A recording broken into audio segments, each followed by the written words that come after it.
प्यारे बच्चों नमस्कार। आज की ऑनलाइन क्लास में आपका स्वागत है। प्यारे बच्चों, आज हम कक्षा 10 विज्ञान विषय के अंदर प्रैक्टिस पेपर 2022-23 कोड ए जो बियाणी बोर्ड द्वारा जारी किया गया उसको हल करने वाले हैं।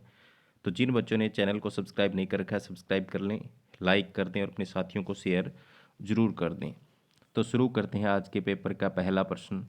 आप अपनी स्क्रीन पर देख सकते हैं। खंड ए सेक्शन ए भौतिक विज्ञान फिजिक्स के अंदर से विद्युत शक्ति का मात्रक क्या है। तो प्यारे बच्चों, ओम होता है, वाट होता है, ओम मीटर होता है या वोल्ट होता है।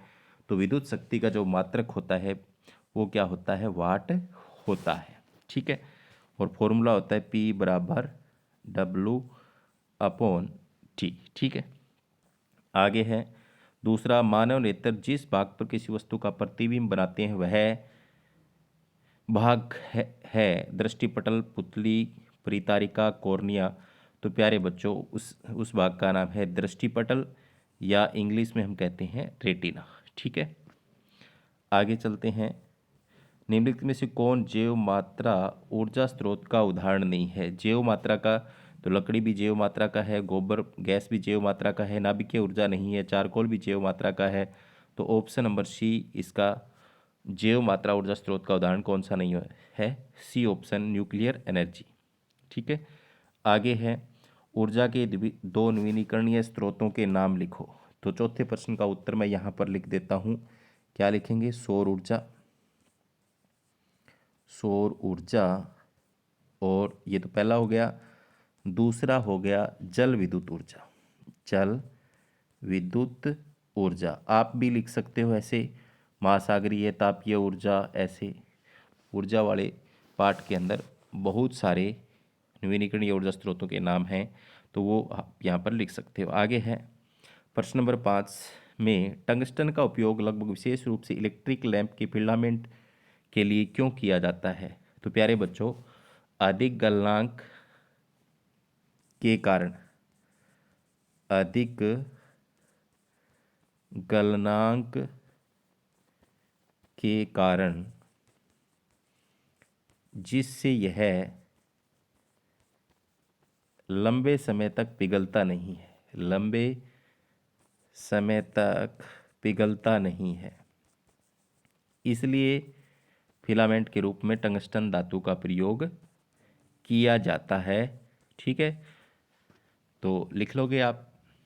आगे है जमीन में संग्रहित भौमजल के क्या फायदे हैं। तो प्यारे बच्चों, जमीन में संग्रहित भौमजल के क्या फायदे हैं। नंबर 1, वाष्पित नहीं होता। जमीन में जो पानी है वो वाष्पित नहीं होता। क्या लिखेंगे, वाष्पित नहीं होता। जीव जंतु नहीं पनपते जमीन के अंदर, जीव जंतु नहीं पनपते।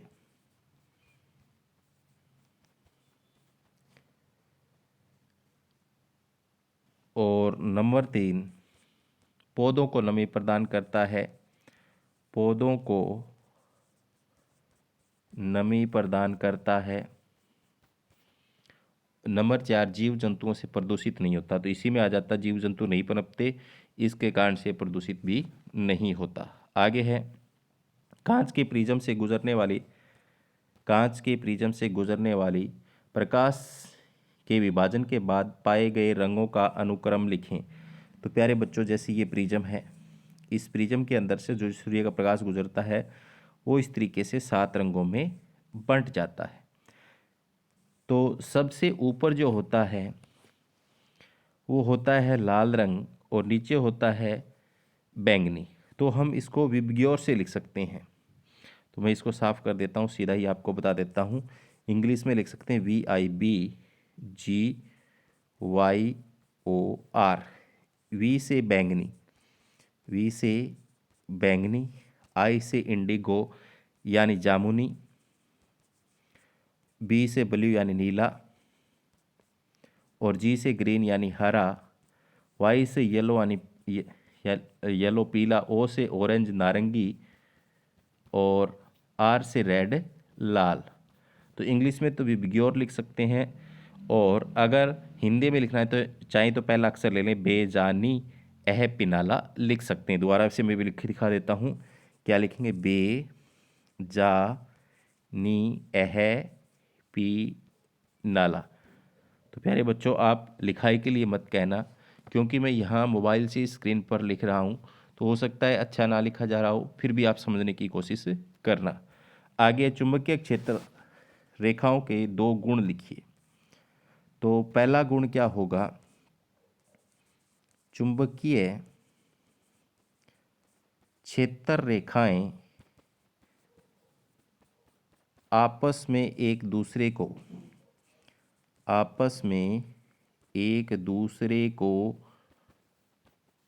कभी प्रतिच्छेद नहीं करती, यानी काटती नहीं है। पहला गुण हो गया, ध्यान से देख लो। दूसरा गुण क्या है? चुंबकीय क्षेत्र रेखाएं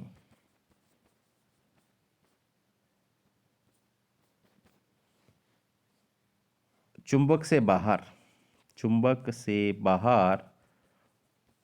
उत्तर से दक्षिण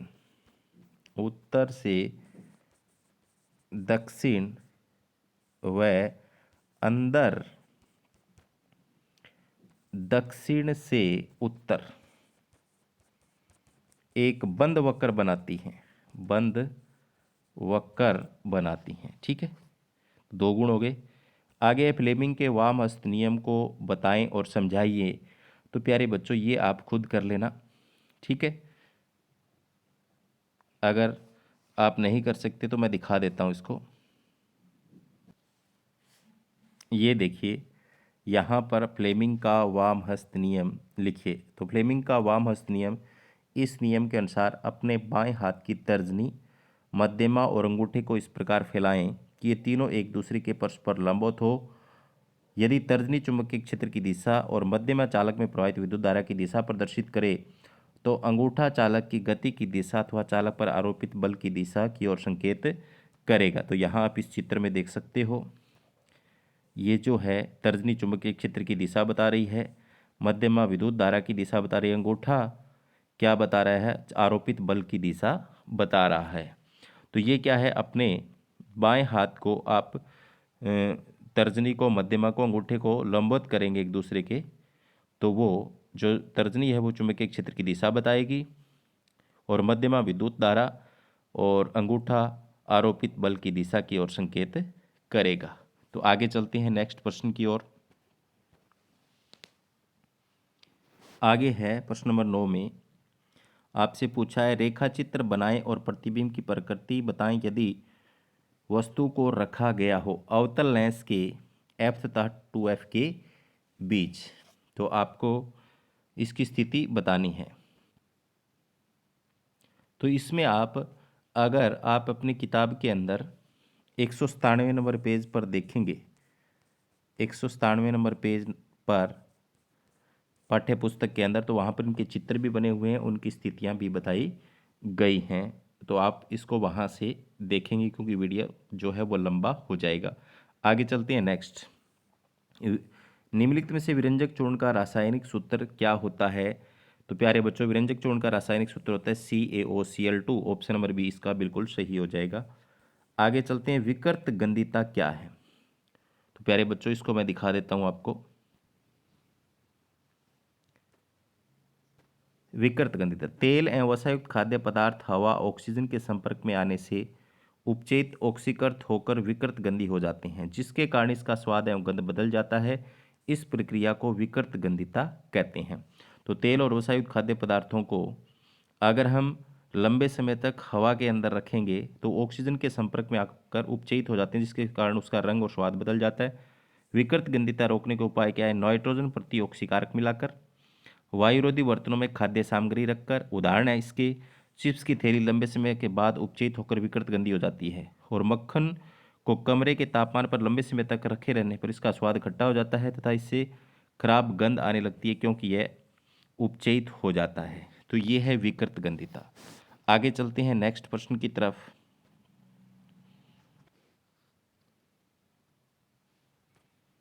प्रश्न नंबर 12 है, विद्युत ऋणात्मकता को परिभाषित करें। तो इसको भी हम देख लेते हैं, मैंने स्क्रीनशॉट लगाया हुआ है इसके अंदर। विद्युत ऋणात्मकता, किसी सहसंयोजी अणु में साझा की इलेक्ट्रॉन युग्म को किसी परमाणु द्वारा अपनी ओर आकर्षित करने की क्षमता को विद्युत ऋणात्मकता कहते हैं। सभी ज्ञात तत्वों में सबसे प्रबल ऋण विद्युत तत्व फ्लोरीन एफ तथा फ्लोरीन एफ की विद्युत ऋणात्मकता का मान सबसे अधिक होता है। तो यहाँ पर एक जो क्रम दिया हुआ है, fluorine, oxygen, nitrogen, chlorine, bromine, iodine, विद्युत ऋणात्मकता का घटता क्रम इस प्रकार है। सबसे ज़्यादा किसकी, फ्लोरीन की, और सबसे कम किसकी है, यहाँ पर आयोडीन की है। तो आगे चलते हैं नेक्स्ट प्रश्न की तरफ। आगे है प्रश्न नंबर 13, श्वसन को ऊष्माक्षेपी अभिक्रिया क्यों माना जाता है, समझाइए। तो इसमें देखें, श्वसन को ऊष्माक्षेपी अक्षेपीय अभिक्रिया कहने के दो कारण हैं। नंबर एक, क्योंकि ग्लूकोज हमारी कोशिकाओं में उपस्थित ऑक्सीजन से संयोग कर कार्बन डाइऑक्साइड और जल बनाता है। तो क्योंकि ग्लूकोज हमारी कोशिकाओं में उपस्थित ऑक्सीजन से संयोग कर कार्बन डाइऑक्साइड और जल बनाता है, इस अभिक्रिया में ऊर्जा निर्मुक्त होती है। अभिक्रिया इस प्रकार है, तो यहाँ पर लिखा हुआ देखो, C6H12O6 ग्लूकोज प्लस में ऑक्सीजन, इसको जब मिलती है तो कार्बन डाइऑक्साइड और यहाँ पर पानी और ऊर्जा बन रहा है। और जहाँ पर ऊष्मा निकले यानी ऊर्जा निकले तो उसे क्या कहते हैं, ऊष्माक्षेपीय अभिक्रिया कहते हैं। यही कारण है कि श्वसन को ऊष्माक्षेपीय अभिक्रिया कहा जाता है। इसमें ग्लूकोज जो होता है वो ऑक्सीजन के साथ मिलकर कार्बन डाइऑक्साइड, पानी और ऊष्मीय ऊर्जा देता है, जिसके कारण से इसे ऊष्माक्षेपीय अभिक्रिया कहा जाता है। आगे चलते हैं नेक्स्ट प्रश्न की तरफ। प्रश्न नंबर 14 में दावन का सोडा यानी धोने का सोडा और बेकिंग सोडा के दो महत्वपूर्ण उपयोग लिखने हैं, इनके फायदे लिखने हैं, तो वो भी हम देख लेते हैं। धोने का सोडा, इसके उपयोग क्या हैं, सोडियम कार्बोनेट, धोने के सोडे का उपयोग कांच, साबुन एवं कागज उद्योगों में होता है। सोडियम कार्बोनेट का उपयोग घरों में साफ सफाई के लिए होता है। धोने के सोडे का उपयोग एक तो कांच, साबुन एवं कागज उद्योगों में होता है, और दूसरा क्या है, धोने के सोडे का उपयोग घरों में साफ सफाई के लिए होता है। बेकिंग सोडे का क्या उपयोग है, देखो, बेकिंग पाउडर बनाने में जो बेकिंग सोडा और टार्टरिक अम्ल का मिश्रण है, तो बेकिंग पाउडर बनाने में इसका प्रयोग किया जाता है। इसका उपयोग सोडा अम्ल अग्निशामक में भी किया जाता है। आगे चलते हैं नेक्स्ट प्रश्न की तरफ। देखें, धोने के सोडे का उपयोग, सोडियम कार्बोनेट धोने का सोडे का उपयोग कांच, साबुन एवं कागज उद्योग में होता है। धोने के सोडे का उपयोग घरों में साफ सफाई के लिए होता है। बेकिंग सोडे का उपयोग बेकिंग पाउडर बनाने में किया जाता है। इसका उपयोग सोडा अम्ल अग्निशामक के रूप में भी किया जाता है। आगे है प्रश्न नंबर 15, आधुनिक आवर्त सारणी में समूह में ऊपर से नीचे जाने पर परमाणु आकार किस प्रकार परिवर्तित होता है। तो मैं यहाँ पर इसको बोल के बता देता हूँ। अगर प्यारे बच्चों हम समूह के अंदर ऊपर से नीचे जाएंगे तो मान लो पहले में एक उसमें कक्ष है, तो दूसरे में दो हो गए, तीसरे में तीन कक्ष हो गए। जैसे जैसे ऊपर से नीचे आ जाते हैं कक्षों की संख्या बढ़ती है। कक्षों की संख्या बढ़ती है, इसका मतलब उसके केंद्र से बाहर वाली कक्ष की दूरी बढ़ेगी, इसकी त्रिज्या बढ़ेगी, परमाणु त्रिज्या, तो आकार भी बढ़ेगा। आगे है उभयधर्मी ऑक्साइड क्या है, दो उदाहरण दीजिए। तो ऐसे ऑक्साइड जो जिनके सामने अगर हम अम्ल रखेंगे तो वो अक्षारक की भांति व्यवहार करेंगे, और अक्षारक रखेंगे तो वो अम्ल की भांति व्यवहार करेंगे। तो एल्युमिनियम ऑक्साइड और जिंक ऑक्साइड इसके दो उदाहरण हैं, आपकी बुक में भी दिया गया है, आप देख लेना। आगे इसका बी भाग है, विद्युत अपघटनी परिष्करण की व्याख्या कीजिए। तो ये भी आप अपनी बुक में से पढ़ोगे, वीडियो लंबा हो जाएगा, तो मैं आपको छोटे प्रश्न करवा देता हूँ। आगे है समजातीय श्रेणी क्या है, उदाहरण के साथ समझाएं। तो प्यारे बच्चों, ये भी आपकी बुक में दिया हुआ है। समजातीय श्रेणी किसे कहते हैं, एक ही श्रेणी के सारे सदस्य जिसमें CH2 का अंतर होता है या 14 यूनिट मास द्रव्यमान का अंतर होता है, उसे हम क्या कहते हैं, एक ही श्रेणी के सदस्य, समजातीय श्रेणी के सदस्य कहते हैं। तो ये दिया हुआ है। आगे निम्न यौगिकों के नामांकन कीजिए। तो यहाँ पर कीटोन समूह जुड़ा हुआ है, यहाँ पर एल्डिहाइड समूह जुड़ा हुआ है। तो ये नामांकन आप अपनी बुक में से देख लोगे कैसे इनका किया जाता है। आगे चलते हैं, साबुन की सफाई की प्रक्रिया विधि का वर्णन करें। तो ये भी अपनी अपनी पाठ्य पुस्तक में से इसको देखोगे, याद करोगे, ठीक है। आगे छोटे प्रश्न सेक्शन सी जीव विज्ञान का जो पार्ट है आपका, निम्नलिखित में से कौन सा हार्मोन वृद्धि का संबंधन करता है? तो ये करता है एब्सिसिक अम्ल। ऑप्शन नंबर सी इसका बिल्कुल सही है। आगे है, निम्नलिखित में से कौन सा अजैव निम्नीकरणीय नहीं है? अजैव निम्नीकरणीय है, नहीं का नहीं, है तो इसमें अजैव निम्नीकरणीय सिर्फ एक ही है, ये है कांच। कौन सा है? कांच। बाकी तो सूक्ष्म घास और कागज सूक्ष्म जीवों द्वारा क्या हो जाते हैं? अपघटित हो जाते हैं, लेकिन कांच नहीं होता। आगे है, प्लेसेंटा किस प्रकार के स्थानांतरण में सहायक है? तो प्लेसेंटा मैं बता देता हूँ, जो माता का गर्भाशय है उसमें जो बच्चा जुड़ता है वो एक ऐसे नाल से जुड़ता है, इसे क्या कहते हैं? प्लेसेंटा कहते हैं। ऑक्सीजन का परिवहन भी करता है, ग्लूकोज का भी करता है, अपशिष्ट पदार्थ का परिवहन भी करता है। तो डी इसका सही हो जाएगा, उपरोक्त सभी। इसके बाद में आगे चलते हैं नेक्स्ट प्रश्न की तरफ। यूएनईपी को विस्तारित कीजिए। तो आपको यूएनईपी का पूरा नाम बताना है। इसका पूरा नाम होता है यूनाइटेड नेशंस इन्वायरमेंट प्रोग्राम। तो ये भी आप अपनी बुक में से पूरा देख लेना। गुरुत्वानुवर्तन क्या है? तो पौधों की जड़ों का गुरुत्वबल की ओर गति करना गुरुत्वानुवर्तन है। ठीक है, तो ये भी मैंने आपको बोल के बता दिया। किन्हीं दो गर्भ निरोधक विधियों के नाम लिखने हैं आपको, तो ये भी आप उस पाठ में से देखकर लिखोगे। गर्भ निरोधक युक्तियों के नाम लिखने, आपको सिर्फ दो के बारे में जानकारी देनी है। शल्य क्रिया हो सकती है या टेबलेट हो सकती है। ठीक है, एक पुष्प की अनुदैर्ध्य काट का नामांकित चित्र बनाएं। तो ये तो सभी ने सीख ही लिया होगा। जो पुष्प होता है उसका एक भाग बीच में ऐसे होता है, ये क्या होते हैं? पुंकेसर होते हैं। ये पंखुड़ियाँ होती हैं, ये बाह्य दल होते हैं। तो इस प्रकार से अनुप्रस्थ काट का चित्र है वो पक्का आप अपनी बुक में से देख करके बनाना सीख लें। आगे है, अनुमस्तिष्क और मेडुला के कार्यों को लिखिए। तो ये भी आप खुद करेंगे। मनुष्य के विकास का वर्णन कीजिए। तो ये भी आप खुद करेंगे। तो बड़े प्रश्न हैं जो आप खुद देख लेंगे, मैंने आपको दिखा दिए हैं कौन से हैं। स्वपोषी और विषमपोषी पोषण के बीच अंतर लिखिए। मनुष्य में ऑक्सीजन और कार्बन डाइऑक्साइड का परिवहन कैसे होता है? वर्गकाणु नेफ्रॉन की संरचना और कार्यविधि का वर्णन करें।